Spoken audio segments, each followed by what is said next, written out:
కీర్తనలు 23వ అధ్యాయము. యెహోవా నా కాపరి, నాకు లేమి కలుగదు. పచ్చిక గల చోట్ల ఆయన నన్ను పరుండజేయును. శాంతికరమైన జలముల యొద్ద నన్ను నడిపించుచున్నాడు. నా ప్రాణమును ఆయన సేద తీర్చుచున్నాడు. తన నామమును బట్టి నీతి మార్గములలో నన్ను నడిపించుచున్నాడు. గాఢాంధకారపు లోయలో నేను సంచరించినను ఏ అపాయమునకు భయపడను. నీవు నాకు తోడయుందువు. నీ దుడ్డు కర్రయు నీ దండము నన్ను ఆదరించును. నూనెతో నా తల అంటియున్నావు. నా గిన్నె నిండి పొర్లుచున్నది. నేను బ్రతుకు దినములన్నీ కృపాక్షేమములే నా వెంట వచ్చును. అసలు వాట్ ఇస్ Psalm 23? కీర్తనలు 23వ అధ్యాయం అంటే 23వ కీర్తన. What does it mean? యెహోవా నా కాపరి, నాకు లేమి కలగదు. లేమి కలగదంటే నాకు ఎటువంటి లోట్లు, నాకు ఎటువంటి కొరతలు ఉండదు, నాకు ఎటువంటి ల్యాక్ అనేది ఉండదు. ఇంగ్లీష్లో అయితే I will lack no good thing అని ఉంటుంది. ఇంగ్లీష్లో అయితే I will lack no good thing అని ఉంటుంది. కానీ తెలుగులో చూసినట్లయితే నాకు లేమి కలుగదు. మొదటిగా యెహోవా మన కాపరిగా ఉండగా మనకి ఏ కొదువ ఉండదు, ఏ మంచిదానికి లోటు ఉండదంట. అంటే మీరు అంటుండొచ్చు, మరి నేను ఎందుకు ఇంత లేమిలో ఉన్నాను, ఎందుకు నాకు ఇంత ఇంత అవసరతలు ఉన్నాయి, డబ్బులు లేవు చేతిలో, ఏ రీతిగా చూసినా ఆశ్రయించబడిన రీతిగా లేదు అని అంటే, మొదటిగా మిమ్మల్ని అడగాల్సిన ప్రశ్న, యెహోవా మీకు నిజముగా కాపరిగా ఉన్నాడా? ఆయన ఎవరికైతే కాపరిగా ఉంటాడో వాళ్ళకి లేమి కలుగదు. అన్ని విషయాల్లో ఆయన కాపరిగా మీ జీవితంలో ఉన్నాడా? Is he the true shepherd in your life? ఎందుకంటే ఒక నిజమైన కాపరి ఏం చేస్తాడంటే ఆయన గొర్రెల్ని, ఆ కాపరి యొక్క గొర్రెల్ని ఎప్పుడు కూడా ఆకలితో పడుకునేవాడంట. ఎప్పుడు కూడా ఆకలితోటి దప్పికతోటి పడుకునేవాడంట. Why? Because he is the good shepherd. He always provides. ఆయనకి, మన దేవునికి మరో పేరు ఏంటిదంటే the provider, Jehovah Jireh. He is the provider for us. ఆయన మనకు ఒక ప్రొవైడర్ కాబట్టి మనకి లేమి కలగదంట. రెండవ వచనం ఏంటిదంటే, పచ్చిక గల చోట్ల ఆయన నన్ను పరుండజేయును. నేను ఇట్లా మాట్లాడుతుండగానే మీకు పిక్చర్స్ వేయబడుతుండగా చూడండి. పచ్చిక గల చోట్ల ఆయన నన్ను పరుండచేయును అన్న మాటకు అర్థం ఏంటిదంటే, he makes me to lie down in green pastures. ఒక కాపరి, మంచి కాపరి ఏం చేస్తాడంటే ఎప్పుడు కూడా ఎండిన గడ్డి దగ్గరికి తీసుకువెళ్ళడు, కానీ ఆయన గొర్రెల్ని ఎండిన గడ్డి దగ్గరికి, లేకపోతే ఆ విషపు మొక్కల దగ్గరికి తీసుకెళ్ళడు, కానీ ఎప్పుడు కూడా పచ్చిక గల చోట్లనే నడిపిస్తూ ఉంటాడంట. హౌ గుడ్ అండ్ వండర్ఫుల్ కదండి. మన మంచి కాపరి మనల్ని ఎప్పుడు కూడా అందుకనే 23వ అధ్యాయంలో ఇర్మియాలో, మీకు మేలుకరమైన సంగతులే, అంటే మీకు మేలు చేయాలన్న ఆశతో, I have plans to prosper you and give you hope and future అంటాడు దేవుడు. ఎందుకు అని అంటే ఆయన ఎప్పుడు కూడా మనల్ని పచ్చిక గల చోట్ల పరుండ చేయాలని. మీరు చూసినట్లయితే మామూలుగా గొర్రెలు పడుకోవు. అవి పడుకుంటే కేవలం 4 గంటలే పడుకుంటాయట. కానీ పరుండ చేయనంటే వాటికి అభయం ఏంటిదంటే అక్కడ కూర్చొని దే విల్ జస్ట్ రిలాక్స్. నిద్రపోవు కానీ అక్కడ రిలాక్స్ అయితే అంట. బాగా తినిన తర్వాత, బాగా మేసిన తర్వాత ఏం చేస్తాయంట, దే విల్ జస్ట్ రిలాక్స్. ఏంటి అంటే ఒక ధైర్యం ఏంటిదంటే, నా షెపర్డ్, నా కాపరి ఇక్కడే ఉన్నాడు, నా దగ్గరే ఉన్నాడు, ఆయన నన్ను పచ్చిక గల చోట్ల దగ్గరికి నడిపిస్తాడు అని అనుకుంటూ ఉంటాయంట. నన్ను పరుండజేయును. మూడవది ఏంటిదంటే, శాంతికరమైన జలముల యొద్ద నన్ను నడిపించుచున్నాడు. ఇప్పుడు చూడండి, మీకు ఆ పిక్చర్ వేయబడుతుండగా శాంతికరమైన జలములు. షీప్కున్న ప్రత్యేకత ఏంటిదంటే, they will never drink water from streams. అంటే ఫ్లోయింగ్గా, ఫాస్ట్గా, వేగంగా వెళ్ళే నీళ్ళ దగ్గర నుండి ఎప్పుడు కూడా ఆ గొర్రెలు నీరు తాగవంట. అవి ఎప్పుడు కూడా శాంతికరమైన జలముల దగ్గరనే అక్కడ నీళ్లు పుచ్చుకుంటాయంట.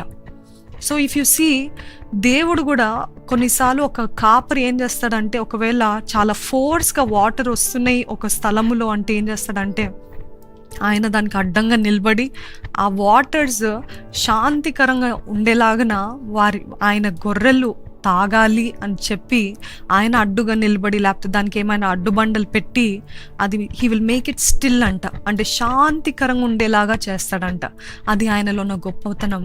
అంటే ఇప్పుడు చూసినట్లయితే ఎంత శాంతికరమైన జలముల యొద్ద ఆయన నన్ను పరుండజేయను, ఆయన నన్ను నడిపించుచున్నాడు. ఆయన నన్ను నడిపించు, he will not take me to and overflowing లేకపోతే ఎక్కువ నాయిజీ ప్లేసెస్ కాదు దేవుడు మనల్ని నడిపించేది, కానీ శాంతికరమైన నెమ్మది సమాధానంతో ఉన్న జలముల యొద్ద ఆయన నన్ను నడిపించుచున్నాడంట.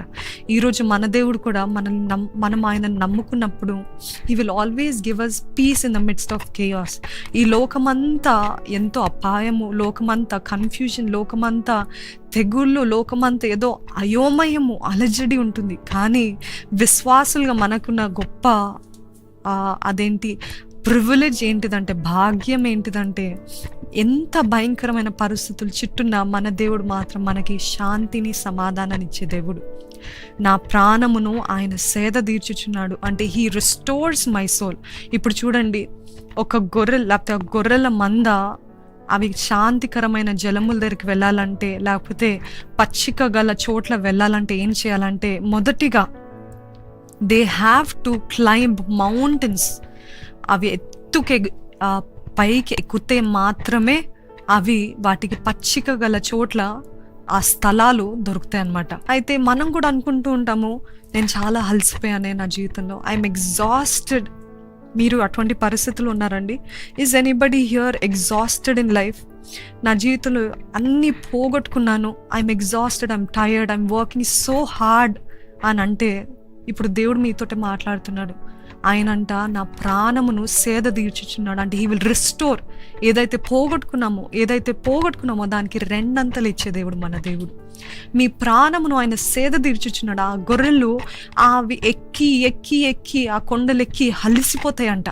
కానీ ఎప్పుడైతే ఆ శాంతికరమైన జలములు, ఆ పచ్చిక గల చోట్ల అవి తింటాయో, అవి ఆ నీరు, ఆ ఫ్రెష్ వాటర్, ఆ తాజా నీళ్ళు తాగుతాయో, అప్పుడు వారికి ఒక పురికొల్పు లాగా, రిఫ్రెష్మెంట్ లాగా, ఒక ఉత్తేజం లాగా ఉంటుందన్నమాట. He will restore and refresh our exhausted bodies. He will refresh our exhausted minds. ఈరోజు అలసిపోయి ఉన్నారేమో, మొత్తం ఇంకా నా వల్ల అవ్వదు అన్న పరిస్థితిలో ఉన్నారు, కానీ దేవుడు అంటున్నాడు హీ విల్ రెస్టోర్. ఈ అధ్యాయం చూసినట్లయితే ఒక గొర్రెపిల్ల మాట్లాడితే ఎలా ఉంటుందో ఆ రీతిగా దావీదు తన గొర్రెల కాపరి అయిన మన దేవుడైన దేవుని గురించి, యెహోవా గురించి చెప్తున్నాడండి. ఆయన మన గొర్రెల కాపరి, మనము ఆయన మేపు గొర్రెలము కదా. ఒక గొర్రె మాట్లాడితే ఇలాగనే మాట్లాడుతుంది. ఎంత నమ్మకము, ఎంత విశ్వాసం ఆ గొర్రెల కాపరి ఎట్లా. అయితే నా ప్రాణమును ఆయన సేద తీర్చుచున్నాడు, తన నామం బట్టి నీతి మార్గంలో నన్ను నడిపించుచున్నాడు. ఆయన నీతి మార్గంలోనే నడిపిస్తాడు. ఇప్పుడు గొర్రెల కాపరి ఎక్కడ అపాయం ఉందో, ఎక్కడ తెగులుందో, ఎక్కడ నాశనం ఉందో అక్కడ నడిపియడు, కానీ నీతి మార్గంలో, తిన్ననైన నీతి మార్గంలో, అంటే ఏది మేలు, ఏది మంచి, ఏది ఈ బిడ్డకు ఆశీర్వాదకరంగా ఉంటుంది, ఏది ఈ బిడ్డని దీవిస్తుంది, ఆ మార్గంలో నడిపించాలనే మన గొర్రెల కాపరి, మన దేవుడు, మన కాపరి, మన పరమ కాపరి ఆశపడతాడు. కానీ he will not let us go and take a way that will destroy our lifes. మనల్ని నాశనం చేసే మార్గం మాత్రము మనల్ని తీసుకునివ్వడు.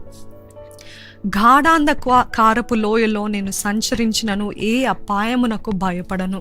ఇప్పుడు చూసినట్లయితే ఎందుకు ఈ మాటలు అంటున్నాడంటే, గొర్రెలు చీకటి అంటే తెగ భయం అంట.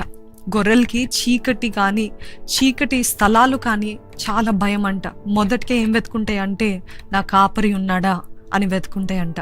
ఈరోజు అనేక మందికి చీకటి అంటే భయం ఉండొచ్చేమో, లేకపోతే చీకటికి సాదృశ్యం ఏంటిదంటే శ్రమలు, నష్టాలు, కష్టాలు, నిందలు, అపనిందలు, చేయని నేరాలకి ఎంతగానో మనుషులు మాట్లాడుతున్నారేమో. కానీ గాఢాంధకారపు లోయలో నేను సంచరించినాను అంటే వీటి గుండా నేను వెళ్ళినప్పటికీ కూడా ఏ అపాయంకి భయపడను. ఎందుకు అని అంటే నా ముందు ఉన్నాడు. ఎవరు? మీ ముందు నడుస్తున్నాడండి. ఎవరు అంటే మన మంచి కాపరి అయిన Yesayya. He is walking ahead of us. That is why ఆ గొర్రెలు కూడా, అవి చీకటి అంటే అసహ్యము. యాక్చువల్గా చెప్పాలంటే చీకటి అంటే వాటికి అస్సలు పడవు. ఒక తల్లి గొర్రె దాని పిల్లలు చీకటి అయిందంటే వాటికి ఏం కనిపించట్లేదంటే రాత్రంతా అరుస్తానే ఉంటాయంట. రాత్రంతా అరుస్తా ఉంటే ఎందుకు అని అంటే that is the way of communication. మాట్లాడే తీరు ఏంటిదంటే, నేను ఇక్కడున్నాను, నువ్వు క్షేమంగా ఉన్నావా, నేను ఇక్కడున్నాను, నువ్వు క్షేమంగా ఉన్నావా. ఎందుకంటే వాటికి చీకటి అంటే అస్సలు ఇష్టం ఉండదు. అందుకనే if you see this psalm, it is from the view point of a sheep. ఒక గొర్రె గాని మాట్లాడితే ఎలాగుంటుందో ఆ రీతిగా దావీదు అంతగా అర్థం చేసుకున్నాడు ఆయన గొర్రెల గురించి. ఆయన మంచి కాపరి కాబట్టి, దావీదు ఒక మంచి కాపరి కాబట్టి ఆయన ఇవన్నీ ఈ కార్యాలని చేశాడు. ఈ కార్యాలని ఎందుకు చేశాడంటే ఆయనకు తెలుసు, నా దేవుడు కూడా నన్ను ఇలాగే నడిపిస్తాడు. గాఢాంధకారపు లోయలో నేను సంచరించినను, ఏ అపాయము నాకు రాదు. అదే రీతిగా నీ కుడి పక్కన 10,000 మంది పడినను, నీ ఎడం పక్క 1000 మంది పడినను, ఏ అపాయము నీకు సంభవింపదు అన్న మాట ప్రకారం మనం అందరం నోటితో ఉచ్చరిద్దాము. ఏ రీతి అయితే తల్లి తన బిడ్డని ఓదారుస్తుందో, నేను ఇక్కడ ఉన్నానని రాత్రంతా చెప్తూ ఉంటుందో, అదే రీతిగా మన దేవుడు కూడా అంటున్నాడు. ఇప్పుడు నీకు చీకటి ఉందేమో, చీకటి కాలంలో ఉన్నావేమో, ఏం కనిపించట్లేదేమో. It is a season of uncertainty. I don't know when morning will come. ఎప్పుడు వెలుగు వస్తుందో నాకు తెలీదు. కానీ నువ్వు గాఢాంధకారపు సమయంలో ఉన్నప్పుడు కూడా నేను నీతోటే ఉన్నాను. I'm still here, I'm right here next you, I'm right here అని ఆ తల్లి ఏ రీతిగా అయితే ఆ బిడ్డను ఆదరిస్తుందో, అదే రీతిగా కాపరి ఏ రీతిగా అయితే ముందు నడుస్తూ వాటికి మార్గం చూపిస్తాడో, ఆ కాపరి ఉన్నాడనే ధైర్యంతో అవి ధైర్యంగా ముందుకు ఎలాగ వెళ్తాయో ఆ రీతిగా దేవుడు మనకు చెప్తున్నాడు. గాఢాంధకారం లోయలోకి నువ్వు సంచరించినను, ఏ అపాయము రాదు.